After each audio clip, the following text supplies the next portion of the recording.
Hello student, I am sir. आज से हम रिवीजन क्लास स्टार्ट कर रहे हैं आपके आज 10वीं क्लास मैथ की। तो देखिए, आपका पहला चैप्टर है वास्तविक संख्या। आपका पहला पार्ट है वास्तविक संख्या। उसमें देखो, वास्तविक संख्या में देखो आपके प्राकृत संख्या आती है जो 1 से स्टार्ट होती है। उसमें पूर्ण संख्या आती है जो 0 से अनंत तक चलती है। फिर उसमें आती है पूर्णांक संख्या, माइनस वाली संख्या, 0 और प्लस वाली संख्या। उसमें देखो सम विषम, आपके इम्पोर्टेंट है भाज्य अभाज्य संख्या और आपके परमेय और अपरमेय। तो पहले देखिए भाज्य और अभाज्य संख्या। तो देखो भाज्य संख्या क्या होती है, इसमें संख्या के टुकड़े कर सकते हैं। अब कोई भी संख्या है उसके टुकड़े कर सकते हैं, गुणनखंड कर सकते हैं। इसमें खुद के अलावा बाकी संख्या का भी भाग जाता है, यानी खुद का भाग तो जाता ही है, उसके अलावा बाकी संख्या का भी भाग जाता है। अभाज्य संख्या क्या है, इसमें टुकड़े नहीं कर सकते, यानी जो संख्या है वही रहेगी और इसमें केवल खुद का, यानी जो संख्या उसका ही भाग जाएगा, उसके अलावा किसी का भाग नहीं जाएगा। तो देखो इसका उदाहरण समझते हैं। तो देखो भाज्य संख्या में कौन सी आती है, देखो आपका एक, ये एक ना तो भाज्य है ना अभाज्य, एक ना भाज्य में आता है ना अभाज्य में आता है। तो देखो उसके बाद आता है 2, क्या 2 के टुकड़े कर सकते हैं? तो देखो 2 के टुकड़े नहीं कर सकते, तो 2 किस में आएगा? अभाज्य। फिर देखो आपका 3 के टुकड़े नहीं कर सकते, और देखो 3 में सिर्फ 3 का भाग जाता है, 2 में सिर्फ 2 का भाग जाता है, तो वो अभाज्य में आएगा। अब देखो 4 के टुकड़े कर सकते हैं, 2 गुणा 2। अब 4 में 4 का भी भाग जाता है, 2 का भी भाग जाता है, तो 4 कहाँ आएगा? यहाँ। फिर देखो आपका 5 के टुकड़े नहीं कर सकते, 5 में सिर्फ 5 का भाग जाता है, तो 5 आएगा आपका यहाँ। देखो 6 के टुकड़े कर सकते हैं, 6 में 3 का भाग दे सकते हैं, तो 6 आएगा इसमें, तो 7 किस में आएगा? यहाँ। 8 में देखो 8 के टुकड़े कर सकते हैं, 9 के देखो आपके टुकड़े कर सकते हैं, 10 के टुकड़े कर सकते हैं, 11 के टुकड़े नहीं कर सकते, और 11 में सिर्फ 11 का भाग जाता है, बाकी किसी का भाग नहीं जाता। उसके बाद देखो 12 यहाँ आएगा, 13 यहाँ आएगा आपका, फिर 14 यहाँ, 15 यहाँ, 16 यहाँ, फिर यहाँ आएगा आपका 17, 18 यहाँ आएगा, फिर आपका 19, 20 वहाँ आएगा, 21, 22 नहीं, यहाँ 23, आपका 29, आपका 31, आपका 37। ऐसी आपकी जो संख्या है वो आपके इसमें आएगी अभाज्य में। यानी आपको समझना क्या है, जिसके टुकड़े कर सकते हैं यानी गुणनखंड कर सकते हैं तो आएगी आपके भाज्य में। जिसके बिल्कुल टुकड़े नहीं कर सकते, सिर्फ खुद का भाग जाएगा। अब ये सारी संख्या देखो, इसमें सिर्फ खुद का भाग जा रहा है। देखो 23 में सिर्फ 23 का भाग जा रहा है, बाकी किसी का भाग नहीं जा रहा, और ना 23 के टुकड़े कर सकते हैं। यहाँ देखो आपके 12 के आपके टुकड़े कर सकते हैं ना। 12 के देखो टुकड़े क्या हो जाएंगे, 2 गुणा 3 गुणा 2। 12 को हम लिख सकते हैं 3 गुणा 4। 12 को हम लिख सकते हैं 2 गुणा 6। यानी 12 के कितने सारे टुकड़े कर सकते हैं, इन सभी संख्या के टुकड़े कर सकते हैं। यानी देखो 12 में 12 का भाग तो जा रहा है, साथ में देखो 2 का भी जा रहा है, 3 का भी जा रहा है, और 6 का भी जा रहा है, और 12 का खुद का भाग जा रहा है, यानी बहुत संख्या का भाग जा रहा है। तो ये थी आपके भाज्य और अभाज्य संख्या। आगे देखिए आपके परिमेय और अपरिमेय संख्या। देखो सबसे इंपॉर्टेंट है आपके परिमेय और अपरिमेय संख्या, क्योंकि इसमें आपके सवाल आते हैं परीक्षा में। तो देखो परिमेय संख्या को p बटा q के रूप में लिख सकते हैं, और q का मान 0 नहीं होना चाहिए। q का मान अगर बट्टे में 0 आया तो संख्या हो जाएगी पूरी अनंत, तो इसका मान नहीं निकलेगा। और अपरिमेय संख्या, इसको p बटा q के रूप में नहीं लिख सकते। अब आपको इसमें ना मेन उदाहरण समझने। अब आपको देखो पहचान समझ में आ गई तो कोई भी आंसर निकाल सकते हो।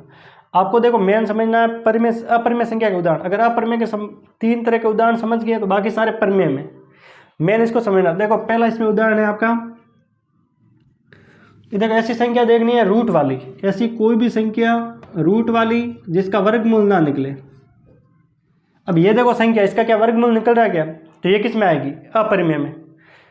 दूसरा आपको देखना है ऐसी संख्या जिसके पीछे 3 डॉट हो। ऐसी कोई भी संख्या जिसके पीछे 3 डॉट हो, यानी ये संख्या बढ़ रही है, यानी ये संख्या बढ़ रही है, तो हमें पता है कि अपरिमेय, यानी इसका मान नहीं निकाल सकते, ये शांत नहीं, अशांत संख्या हो जाएगी।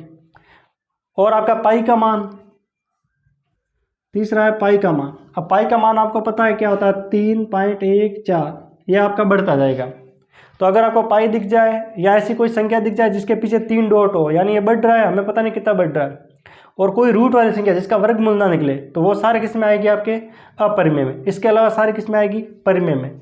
तो देखो इसके उदाहरण आपके, देखो इसको p बटा q के रूप में लिख सकते हैं, यानी p बटा q, ये आपका p बटा q।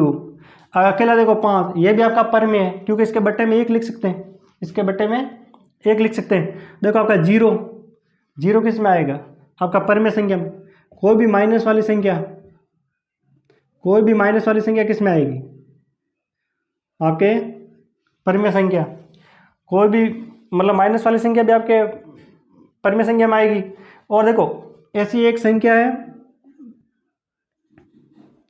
जिसके पीछे बार लगा हुआ, वो भी किस में आएगा? परिमेय में। अब देखो आपको यहाँ भी देखना है, देखो यहाँ भी ऐसी संख्या देखनी है कि ये जैसे ये देखो आपके 1.75675 देखो यहाँ भी 3 डॉट है और यहाँ भी 3 डॉट है, तो आपको समझना है कि देखो रिपीट हो रही संख्या 756 756।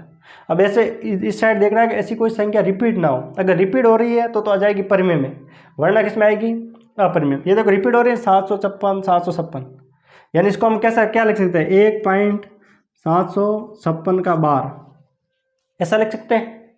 तो ये किस में आएगा? आपके परिमेय संख्या में आ जाएगा।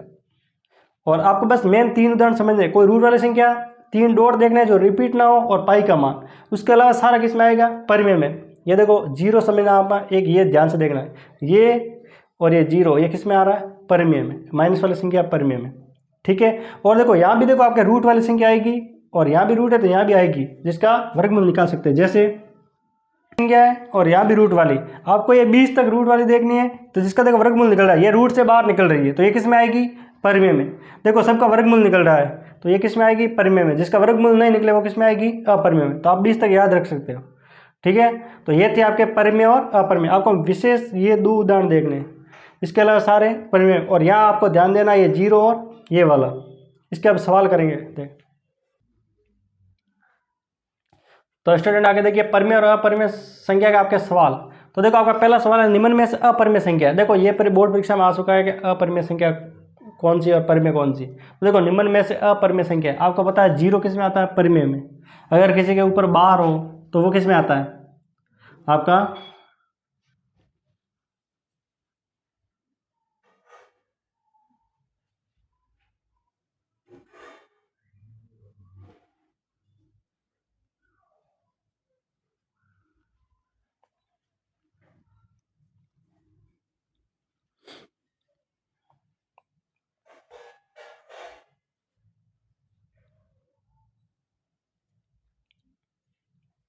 तो स्टूडेंट देखिए आप परिमेय और अपरिमेय संख्या का आपके सवाल। तो देखिए ये बोर्ड एग्जाम में आ चुके हैं सवाल। तो देखिए, तो देखो निम्न में से अपरिमेय संख्या है, तो देखो आपको 0 परिमेय है, ये आपका 2.35 का बार, ये भी आपका परिमेय है। और देखो 144 का इसका वर्गमूल कितना? इसका रूट से बाहर निकाल सकते हैं, इसका वर्गमूल आता है 12। तो देखो आपका इसके पीछे 3 डॉट दिख रहे हैं, यानी रिपीट भी नहीं हो रहा, तो ये अपरिमेय कौन सी आएगा? स। तो अपरिमेय आएगा आपका स। देखो निम्न में से परिमेय संख्या है। अब देखो दूसरा पूछा है निम्न में से परिमेय संख्या, आपको पता है पीछे 3 डॉट दिख रहे हैं, तो किस में आएगा? अपरिमेय। पाई किस में आता है? अपरिमेय। देखो 81 का वर्गमूल निकलता है, 82 का नहीं निकलता है, इसका रूट से बाहर नहीं निकलेगा, तो ये भी आपके अपरिमेय में।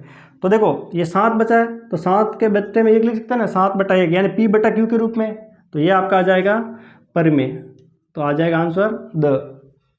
तीसरा है निम्न में से परिमेय संख्या नहीं है। अब यहाँ पूछा है निम्न में से परिमेय नहीं है, तो कौन सा देखना? अपरिमेय देखना। अगर परिमेय संख्या नहीं है तो कौन सा आएगा? अपरिमेय। तो अपरिमेय कौन सी है? यहाँ देखो ये आपका परिमेय संख्या है, इसके बट्टे में 1 लिख सकते हैं। ये भी आपकी परिमेय संख्या है, इसको क्या लिख सकते हैं? 723/, तो पीछे 2 संख्या बाद पॉइंट है तो नीचे 100 से भाग दे सकते हैं। और ये आपका P/Q के रूप में है ही।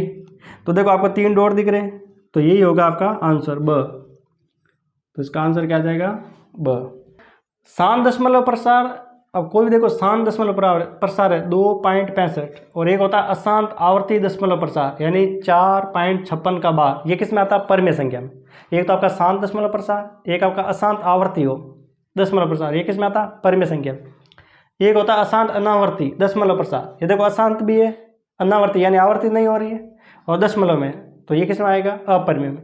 तो ये ध्यान देना है कि अगर पूछ ले आपका ऑब्जेक्टिव कि आपका ये शांत दशमलव प्रसार, अशांत आवर्ती या और एक आएगा अशांत अनावर्ती, तो आपको बताना कौन सा अपरिमेय या कौन सा परिमेय, तो यहाँ से बता सकते हो कि कौन सा परिमेय और कौन सा अपरिमेय।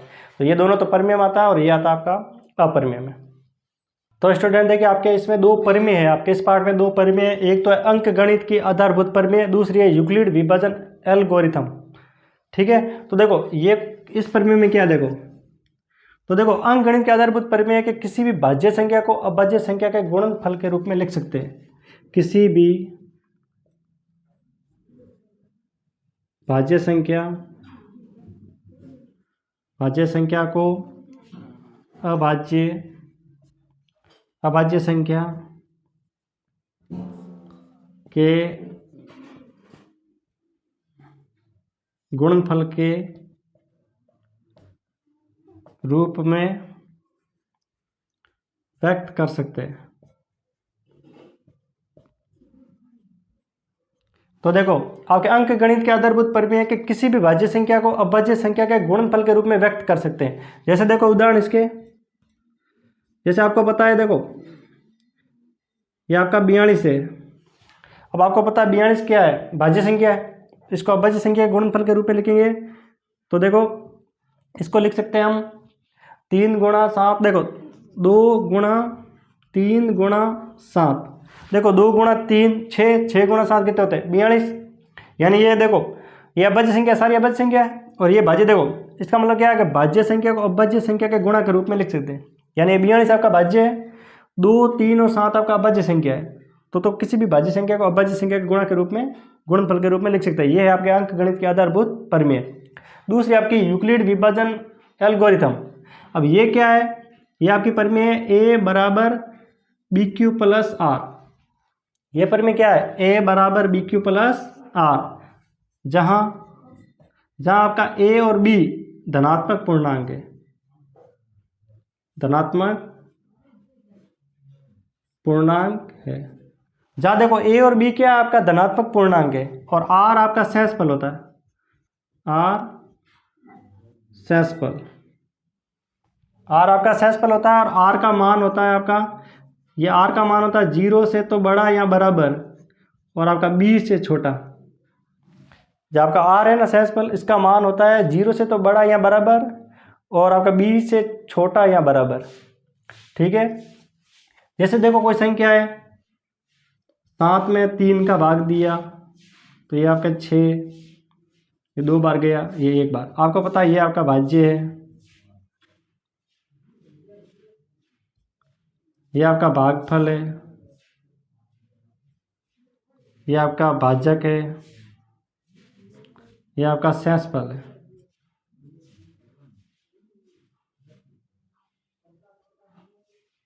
ठीक है, तो देखो ये इस रूप में, देखो ये आपका a, ये आपका भाज्य है, ये आपका भागफल है, ये आपका, देखो ये आपका भाज्य है, ये आपका भाजक, भागफल और ये आपका सहसफल। तो इसको इस रूप में लिख सकते हैं, किसी में भाग देंगे।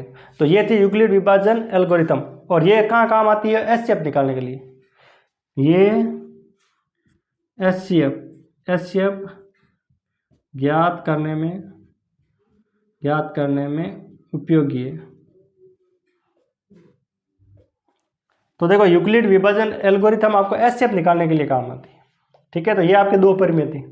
ये आपके 2 सवाल दिए हुए किताब में कि जांच कीजिए कि संख्या 4 की घात n शून्य पर समाप्त होगी क्या। तो देखो ये शून्य पर समाप्त होगी नहीं, ये कैसे पता चलेगा। तो देखिए 4 के गुणनखंड, देखो आपका हल लिखेंगे 4 के गुणनखंड, 4 के गुणनखंड 2 की घात m इंटू 5 की घात n के रूप का नहीं है। तो देखो जब 4 के गुणनखंड करेंगे, 4 के गुणनखंड क्या आ रहे हैं, 4 के गुणनखंड, 4 के गुणनखंड आ रहे हैं 2 गुणा 2।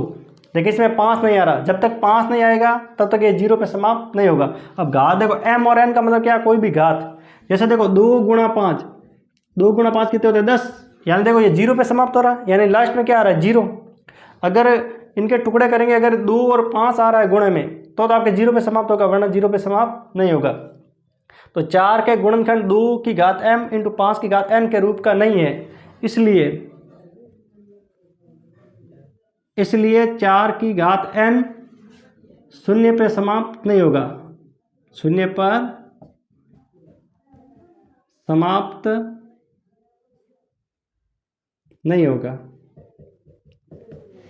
और ये सेम क्वेश्चन ये है, देखो इसमें भी क्या आ जाएगा, 6 के गुणनखंड, 6 के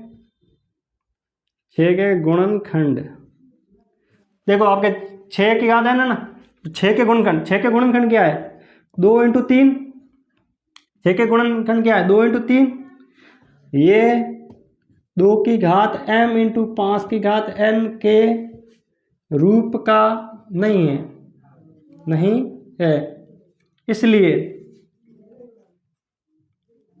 इसलिए आपका 6 की घात n शून्य 0 पर समाप्त नहीं होगा, 0 पर समाप्त नहीं होगा।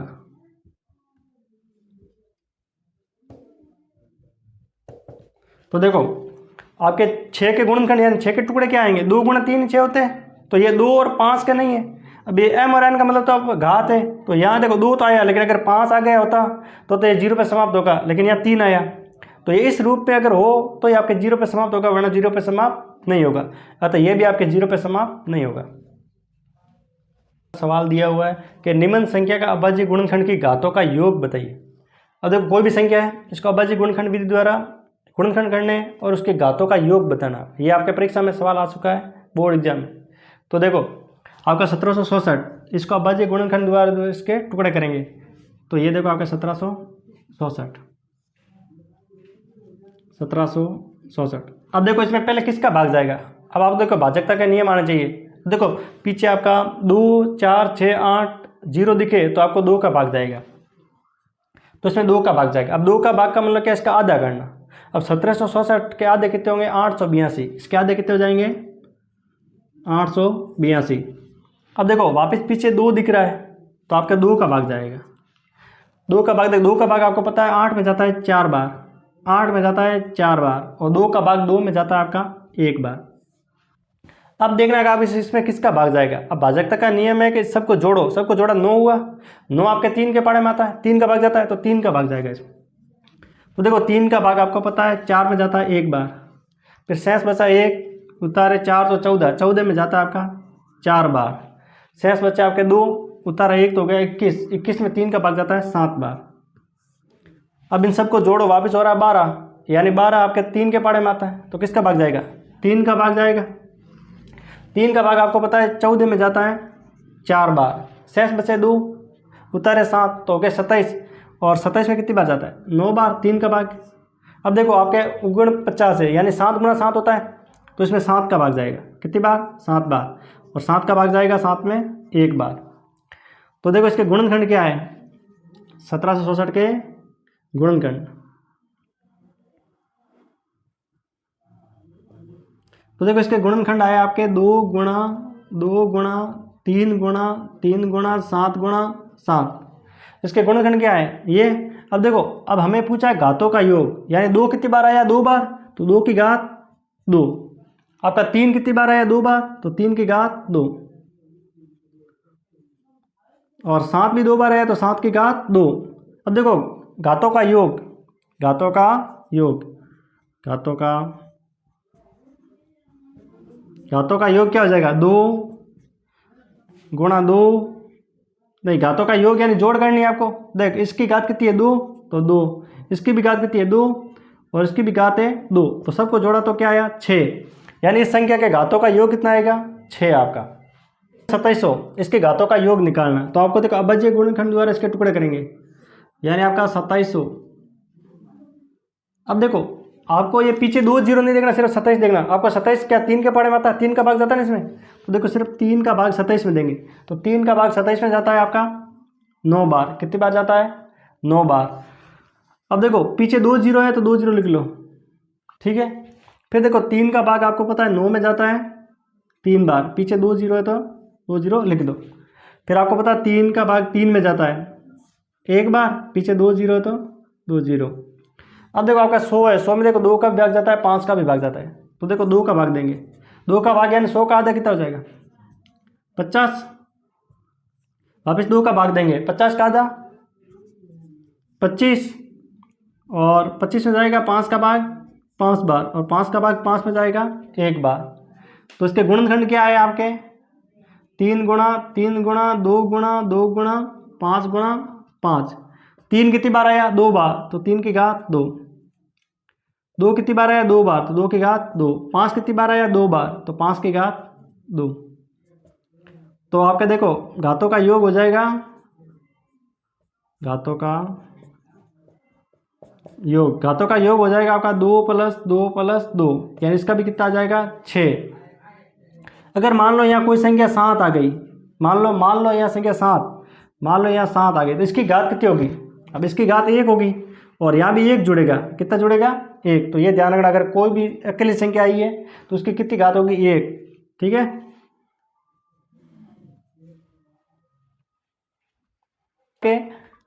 निम्न संख्या का अभाज्य गुणनखंड की घातों का गुणा बताइए। देखो आपका बोर्ड एग्जाम आया कि घातों का योग बताइए, तो आपका गुणा भी आ सकता है कि गुणा भी बताइए।